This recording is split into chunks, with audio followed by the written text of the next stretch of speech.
Bhuvanagiri MP Chamala Kiran Kumar BRS కార్యనిర్వాహక అధ్యక్షుడు కేటీఆర్ పై తీవ్ర స్థాయిలో విమర్శలు గుప్పించారు. ముఖ్యమంత్రి కావాలని కేటీఆర్ తారసపడుతున్నారని ఎద్దేవా చేశారు. తాను సిగరెట్ తాగనని, డ్రగ్స్ టెస్టుకు సిద్ధమని, కేటీఆర్ సిద్ధమా అని సవాల్ విసిరారు. బనకచర్ల ప్రాజెక్టుపై సీఎం రేవంత్ రెడ్డి స్పష్టంగా చర్చ జరగలేదని చెప్పినా కేటీఆర్ అబద్దాలు ప్రచారం చేస్తున్నారని మండిపడ్డారు. ఫోన్ ట్యాపింగ్ కేసులో కేటీఆర్, కేసీఆర్ల పేర్లే గుర్తొస్తాయని దుయ్యబట్టారు. కాంగ్రెస్ ప్రభుత్వం ఇచ్చిన ఉచిత హామీలు కేటీఆర్ కు కనిపించట్లేదా అని ప్రశ్నించారు.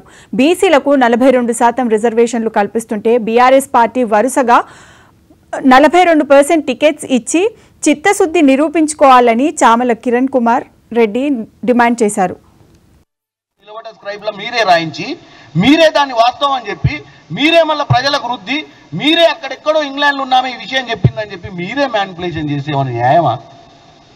మీరే న్యూస్ ని తయారు చేస్తుర్రు, మీరే న్యూస్ ని మాకు రాపుతుర్రు, మీరే మనుషులలో మీరే ఒక ఏమంటారు సైకలాజికల్ గా మీరు ఒక హైప్ క్రియేట్ చేసి దాన్ని వాస్తవం అని చెప్పే ప్రయత్నం చేసే దరిద్రం